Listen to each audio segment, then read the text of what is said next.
অহাকালি দিনৰ 12 বজাৰ আগতে মেধাভিত্তিত টেট শিক্ষক যিসকলে নিযুক্তি পাইছে তেওঁলোকৰ নাম সকলোৱে জানেই। প্ৰাদেশিকৃত তালিকাখনো আমি অহাকালি 12 বজাৰ আগতে অলপ তাতকৈ সোনকালে হ'ব পাৰে, আমাৰ সব ৰেডি হৈ আছে, আমি ৰাজহুৱা কৰি প্ৰকাশ কৰিম থ্ৰু আৱাৰ ৱেবছাইট।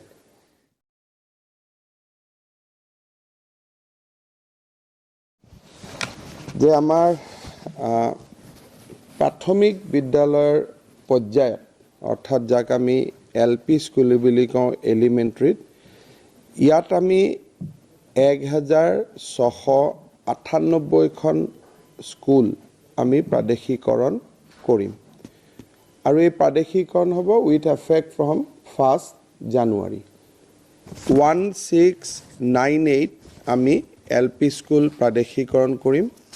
আৰু এই প্ৰাদেশিকৰণৰ প্ৰক্ৰিয়াত 3309 গৰাকী শিক্ষক উপকৃত হ'ব। 1698 LP স্কুল আৰু টিচাৰ ইনভলভ 3309। আপাৰ প্ৰাইমেৰী যাক আমি ME বুলি কওঁ, ইয়াত 2107খন বিদ্যালয় প্ৰাদেশিকৃত হ'ব আৰু এই প্ৰক্ৰিয়াত উপকৃত হ'ব 6586 গৰাকী শিক্ষক। অৰ্থাৎ গোটেই দুইটা মিলি under director of elementary education 9895 গৰাকী শিক্ষকৰ চাকৰি আমি প্ৰাদেশিকৰণ কৰিম। ইয়াৰ ভিতৰত যিহেতু গোটেইখিনি শিক্ষকৰে বৃত্তিগত অৰ্হতা নাই, যাক প্ৰফেশ্যনেল কোৱালিফিকেশ্যন বুলি কওঁ, আৰু ভাৰত চৰকাৰে নিৰ্ধাৰিত কৰা শিক্ষকৰ যোগ্যতাৰ মানদণ্ডৰ তেওঁলোকে এতিয়াও ল'ব পৰা নাই, তাৰ পৰিপ্ৰেক্ষিতত এওঁলোকক আমি টিউটৰ হিচাপে প্ৰাদেশিকৰণ কৰিম। ইয়াৰ পিছত আমাৰ হাইস্কুল 266খন হাইস্কুল আমি প্ৰাদেশিকৃত কৰিম, 266, আৰু এই প্ৰাদেশিকৰণে 2269 য'ত teaching and non teaching staff দুয়োটাই থাকিব, তেখেতসকলক উপকৃত কৰিব। হায়াৰ ছেকেণ্ডাৰী 4খন স্কুল আমি প্ৰাদেশিকৰণ কৰিম আৰু 31জন টিচাৰ ইয়াৰ পৰা শিক্ষক উপকৃত হ'ব। ছিনিয়ৰ ছেকেণ্ডাৰী বা আমি জুনিয়ৰ কলেজ বুলি যাক কওঁ, সেই পৰ্যায়ত 152খন জুনিয়ৰ কলেজ প্ৰাদেশিকৃত হ'ব আৰু টিচিং আৰু নন টিচিং ষ্টাফ মিলি 2306জন শিক্ষক প্ৰাদেশিকৃত হ'ব। আৰু আগতে প্ৰাদেশিকৃত হোৱা কিছু বিদ্যালয়ৰ এডিশ্যনেল পোষ্ট বা ড্ৰপ পোষ্ট বুলি আমি যাক ক'ম,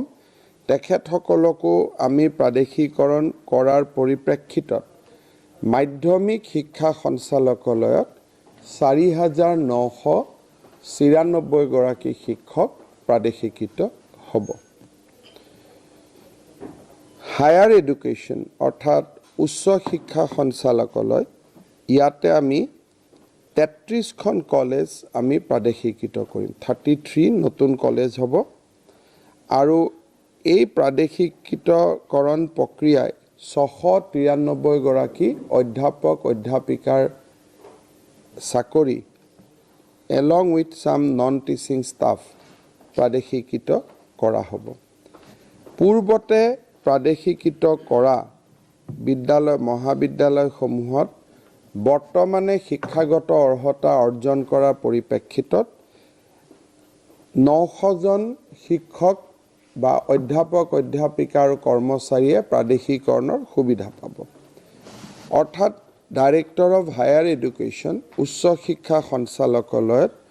1593 গৰাকী শিক্ষকে আমাৰ এই প্ৰক্ৰিয়াৰ পৰা উপকৃত হ'ব। আপোনালোকে জানে আমাৰ ডাইৰেক্টৰ অফ এডুকেশ্যনত আমাৰ 3টা বিশেষকৈ ডাইৰেক্টৰেট আছে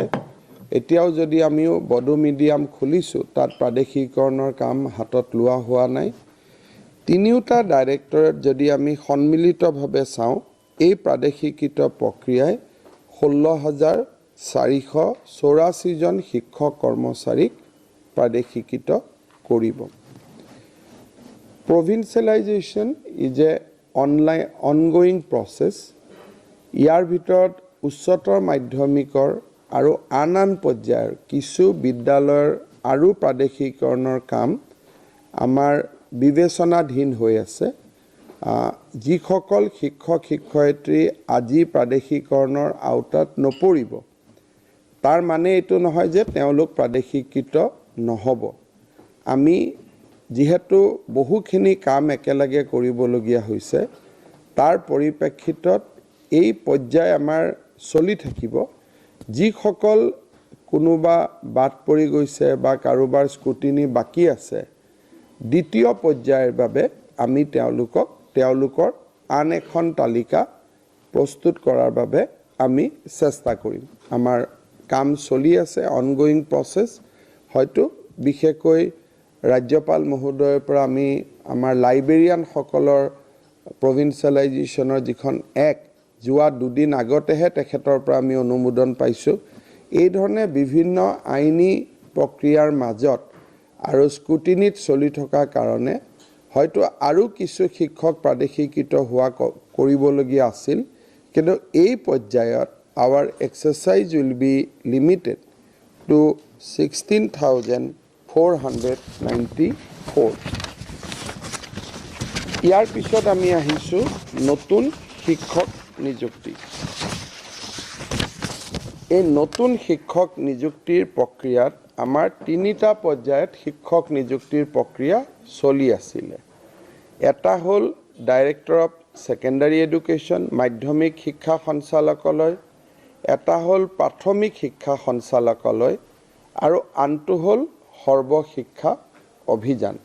অৰ্থাৎ 3টা দিশত আমাৰ নতুন নিযুক্তিৰ প্ৰক্ৰিয়া চলি আছিল এই নিযুক্তিৰ প্ৰক্ৰিয়াত যিসকলে অংশগ্ৰহণ কৰিছিল এটাকৈ প্ৰায় কৰবাত 30 বাৰ কৰবাত 20 বাৰতকৈ প্ৰভিজনেল লিষ্ট আমি উলিয়াই শেষ মুহূৰ্তত এটাও কমপ্লেইন নথকাকৈ এজনো লোকৰ আপত্তি নথকাকৈ আমি এই কাম সম্পূৰ্ণ কৰিব পাৰিছো এতিয়া এই তালিকাখনৰ ওপৰত কাৰো অকণমানো কমপ্লেইন নাই বিকজ আমি এই প্ৰসেসটো চলাই আমি একেবাৰে শেষলৈকে লৈ আহিলো বৰ্তমান আমাৰ প্ৰাথমিক শিক্ষা সঞ্চালকালয়ৰ অধীনত লোৱাৰ প্ৰাইমেৰী ষ্ট্ৰীমত 4,493 গৰাকী টেট শিক্ষকে অহা 5 তাৰিখে নিযুক্তি পাব 4,493 ঠিক সেই ধৰণে আপাৰ প্ৰাইমেৰীত 2139 অৰ্থাৎ 2,139 গৰাকী শিক্ষকে নিযুক্তি পাব 6,632 গৰাকী শিক্ষক টেট শিক্ষকে নতুনকৈ নিযুক্তি পাব সৰ্বশিক্ষা অভিযানৰ অধীনত 2,395 গৰাকী টেট শিক্ষকে নিযুক্তি পত্ৰ পাব 2,395 মাধ্যমিক শিক্ষা সঞ্চালকালয়ৰ অধীনত সহকাৰী শিক্ষক এসিস্ট্যান্ট টিচাৰ সায়েন্স দুটা ষ্ট্ৰীম আছে এসিস্ট্যান্ট টিচাৰ সায়েন্সত পাব 1,327 জন আৰু এসিস্ট্যান্ট টিচাৰ আৰ্টছত পাব 2,863 অৰ্থাৎ মাধ্যমিক শিক্ষা সঞ্চালকালয়ৰ অধীনত 4,190 গৰাকী শিক্ষকে নিযুক্তি পাব এই গোটেইখিনি টেট শিক্ষক ফ্ৰেছ এওঁলোক প্ৰাদেশিকিত নহয় দিজ আৰ ফ্ৰেছ ৰিক্ৰুটমেণ্ট গতিকে এই ফালৰ পৰা চাব গ'লে 13,217 গৰাকী শিক্ষকক আমি ফ্ৰেছ শিক্ষক হিচাপে অৰ্থাৎ আগত তেওঁলোক আমাৰ বিভাগত নাছিলে নতুনকৈ এই শিক্ষকসকল নিযুক্তি পাব এই দুইটা যদি আমি চাব যাওঁ যে প্ৰাদেশিকৃত হ'ব 16,484 আৰু নতুন শিক্ষক নিযুক্তি হ'ব 13,217 সো দুইটা যদি যোগ কৰে 29,701 29,701 শিক্ষক সেই দিনাখন নিযুক্তি পাব অৱশ্যে যদিও গোটেইখিনি শিক্ষকে নিযুক্তি পাব বিটিসি এলেকাৰ অধীনৰ নিযুক্তি পত্ৰ আমি বিতৰণ নকৰিম তেওঁলোকে বিটিসিৰ পৰাই তেওঁলোকে নিযুক্তি পত্ৰ ল'ব লাগিব কাৰণ তেওঁলোকৰ এপইণ্টিং অথৰিটি আমাৰ ডাইৰেক্টৰ নহয় তেওঁলোকৰ এপইণ্টিং অথৰিটি আমাৰ ডাইৰেক্টৰ বিটিসি কিন্তু বিত্ত বিভাগে এই গোটেইখিনি শিক্ষকৰ পদ নিযুক্তি আৰু মঞ্জুৰি দুইটাই কাম সমাপন কৰি দিছে গতিকে ইট ইজ এ মিয়াৰ ফৰ্মেলিটি যে তেওঁলোকে তাতে নিযুক্তি পত্ৰ পাব অহাকালি দিনৰ 12 বজাৰ আগতে মেধাভিত্তিত টেট শিক্ষক যিসকলে নিযুক্তি পাইছে তেওঁলোকৰ নাম সকলোৱে জানেই প্ৰাদেশিকৃত তালিকাখনো আমি অহাকালি 12 বজাৰ আগতে অলপ তাতকৈ সোনকালে হ'ব পাৰে আমাৰ সব ৰেডি হৈ আছে আমি ৰাজহুৱা কৰি প্ৰকাশ কৰিম থ্ৰু আৱাৰ ৱেবছাইট যিসকল শিক্ষকৰ নাম এই তালিকাত থাকিব বা যি বিদ্যালয় মহাবিদ্যালয়ৰ নাম থাকিব আমিও তেওঁলোকক যোগাযোগ কৰিছোঁ আৰু এই সাংবাদিক মেলৰ জৰিয়তে তেখেতসকলকো মই অহাকালি 10 বজাৰ ভিতৰতে সৰুসজাই ষ্টেডিয়ামত আহি উপস্থিত হ'বলৈ অনুৰোধ কৰিছোঁ 5 তাৰিখ অহাকালি হ'ব লিষ্ট পাব্লিছ 5 তাৰিখে 10 বজাৰ আগতে তেওঁলোকে সৰুসজাই ষ্টেডিয়ামত আহি উপস্থিত হ'ব সেই ধৰণে নব্য নিযুক্ত টেট শিক্ষকসকলে জিলা ৱাইজ তেওঁলোকৰো তালিকা এখন সেকেন্ডাৰী এডুকেশ্যনৰ তালিকাখন আজি আমি ৰাতিৰ ভিতৰত প্ৰকাশ কৰি দিম ফিজিক্যাল ভেৰিফিকেশ্যন যোৱা কালি আৰু পৰহি চলি আছিল ডিস্ট্ৰিক্টত গতিকে আজি তেওঁলোকৰ ফাইনেল তালিকাখন ৰাতি তেওঁলোকে ৱেবছাইটত পাই যাব সেইমতে টেট শিক্ষক সৰ্বশিক্ষা অভিযান মাধ্যমিক শিক্ষা প্ৰাথমিক শিক্ষা যিসকলৰ নাম প্ৰকাশ হয় তেওঁলোকো সৰুসজাই ষ্টেডিয়ামত দিনৰ 10 বজাৰ আগতে তেওঁলোকে আহি উপস্থিত হ'ব সৰু শিশুক বিশেষকৈ কেঁচুৱা ল'ৰা ছোৱালী কোলাত লৈ নাহিবৰ বাবে মই শিক্ষক শিক্ষয়িত্ৰীসকলক আবেদন কৰিম কাৰণ বহুখিনি মানুহ হ'ব গতিকে কোলাত কেঁচুৱা লৈ অহাটো ৰিকমেণ্ডেড নহয় সেইখিনি মই তেখেতসকলক অনুৰোধ কৰিম জিলা ৱাইজ তাতে কাউণ্টাৰ থাকিব সভাৰ পিছত জিলা ৱাইজ তেখেতসকলে নিযুক্তি পত্ৰসমূহ ল'ব পাৰিব আৰু এই শিক্ষক নিযুক্তিৰ প্ৰক্ৰিয়া প্ৰাদেশিকৰণ প্ৰক্ৰিয়াত আমি আগতে কৈ অহাৰ দৰে আমাৰ কিছু কাম বাকি আছে যেনেকৈ হায়াৰ এডুকেশ্যনত 130 জন শিক্ষকৰ শিক্ষাগত অৰ্হতা ৰাজ্যৰ বাহিৰৰ বিশ্ববিদ্যালয়ৰ পৰা ভেৰিফিকেশ্যন ৰিপৰ্ট আহিবলৈ বাকি আছে ঠিক সেই ধৰণে লাইব্ৰেৰিয়ান 55 জনৰ পোষ্ট বাকি আছে প্ৰাথমিক শিক্ষাত 2107 গৰাকী শিক্ষকৰ কৰ্মচাৰীৰ প্ৰক্ৰিয়া চলি আছে আৰু সেকেন্ডাৰী এডুকেশ্যনত 112খন উচ্চতৰ মাধ্যমিক শিক্ষক নিযুক্তিৰ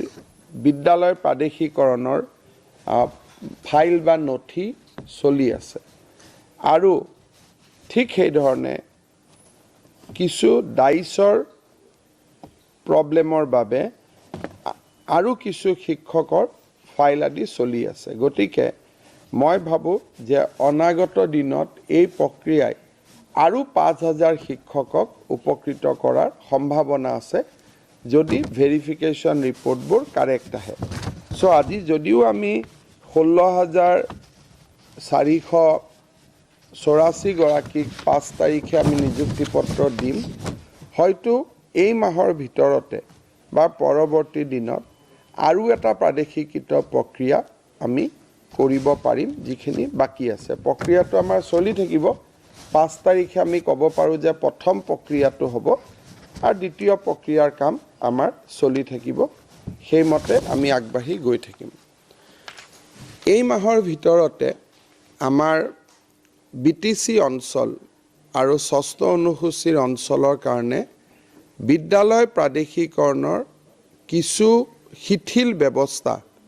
আমি যাক বিটিসি একৰ্ড মতে যাক আমি এক্সামিন কৰি আছো তাৰ বিষয়েও আমি শিথিল ব্যৱস্থা এটা অহা 20 তাৰিখৰ আগতে আমি চৰকাৰীভাৱে ঘোষণা কৰিম তাৰ পিছত সেই অনুসৰি তাতে নিৰ্বাচনৰ প্ৰক্ৰিয়া দি হ'ব কিন্তু আমাৰ ফালৰ পৰা আমি পলিচিটো আমি এনাউন্স কৰিম সেই ধৰণে আমি হাজু হৈ আছো 5 তাৰিখৰ পৰৱৰ্তী পৰ্যায়ত 20 তাৰিখৰ আগত গতিকে মোৰ ফালৰ পৰা এইখিনিয়ে ক'বলগীয়া আপোনালোককো নিমন্ত্ৰণ কৰিছো এটা বহুত ডাঙৰ নিযুক্তি হ'ব বহুত মানুহে সুবিধা পাব প্ৰাদেশিকৃত যিখিনি বিদ্যালয় আছে তাৰ বহু শিক্ষকে হয়তো পুৰা চাকৰি কৰিব নোৱাৰিব কিন্তু চৰকাৰে এটা এনপিএছত গ্ৰেচুইটি আমি ইতিমধ্যে ৰিকমেন্ড কৰিলো অধিসূচনা কৰিলো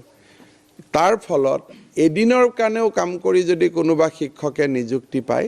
তেওঁলোকে 10 লাখ টকা গ্ৰেচুইটি হিচাপে চৰকাৰৰ পৰা লাভ কৰিব so that will be additional premium এটো আগত নাছিলে এই প্ৰাদেশিকৰণ প্ৰক্ৰিয়াৰ আগতে মই খুব চেষ্টা কৰিছিলো যাতে আমি গ্ৰেচুইটি মেটাৰটো ৰিজলভ কৰিব পাৰো এতিয়া গ্ৰেচুইটি পোৱাৰ পৰিপ্ৰেক্ষিতত কোনোবাই যদি 10 দিনো চাকৰি কৰি ৰিটায়াৰ কৰে এটলিষ্ট তেওঁলোকে 10 লাখ টকা এটা চৰকাৰৰ পৰা পাব সো এই ধৰণে আমি কামখিনি আগবাঢ়িছো আপোনালোককো মই সভালৈ নিমন্ত্ৰণ কৰিছো